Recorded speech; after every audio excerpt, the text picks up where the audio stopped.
Әлкей Хақанұлы Марғұлан республикамыздағы археология ғылымының негізін салушылардың бірі. Оның бастамасымен қазақ даласы мен шөлейттерінің ең терең аймақтарына бірқатар археологиялық этнографиялық экспедициялар ұйымдастырылды. Ғалымның библиографиясына арналған материалдар оның оңтүстік Қазақстанның қала өркениетін зерттеуге қосқан зор үлесі туралы айтады. Сырдария, Талас, Шу өзендерінің алапаттарынан ежелгі қала мәдениетін ашып зерттеді. Әлкей Хақанұлының жетекшілігімен орталық Қазақстан аумағындағы қола дәуіріндегі көне мәдениеттер мен ерте көшпелілер туралы археологиялық зерттеулерді талмай жүргізді. Орталық Қазақстан аумағындағы археологиялық зерттеулердің үлкен көлеміне сүйене отырып, келесі монографиялар жазылды және жарияланды.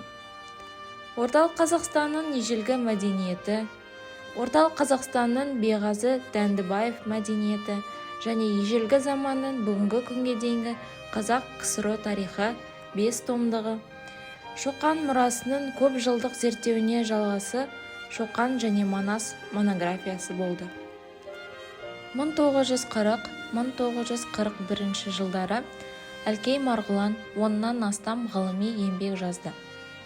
1941 жылы Жұмағалиевпен бірге орта мектептің 8 сыныбына арналған қазақ әдебиеті оқулығын құрастырушы болды.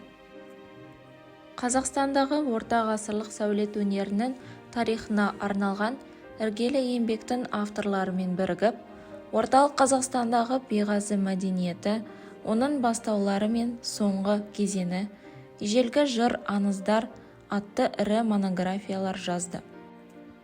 Библиографиялық материалда академиктің жетекшілігімен және оның тікелей қатысуымен жарық көрген қазақ колхоздық ауылының мәдениеті мен тұрмысы атты ірі зерттеу туралы айтылады. Ғалым қазақ халқының өткені туралы ғана емес, балаларға, өскелең ұрпаққа арнап жазған еңбектерін жариялады. Оған журнал газет беттерінде қосылу сөз берілді. Әлкей Хақанұлы Марғұлан 400-ден астам түрлі ғылыми еңбектердің авторы. Марғұлан ер тарғынды қазақ тілінен орыс тіліне алғаш аударған. Марғұлан аудармамен айналысты. Қазақшадан орысшаға, орысшадан қазақшаға аударған және араб, қырғыз тілдерін меңгерген. Аспирант ретінде Ленинград Шығыс институтында студенттерге өзбек және қазақ тілдерінде дәріс оқыды. Марғұлан әлемнің жетекші ғалымдарының ғылыми басқосуларына белсене қатысты. Халықаралық шығыстанушылар конгресінде орталық Қазақстанның қола дәуірінің жаңа мәдени ескерткіштерінің ашылуы және антропология, этнографиялық ғылымдардың 2 және 3 халықаралық конгресстарында қазақтың киіз үйі және оның безендірілуі, қазақтың халық сәндік қолданбалы өнері атты баяндама жасады. Әлкей Хақанұлы Марғұлан Ленин орденімен марапатталды.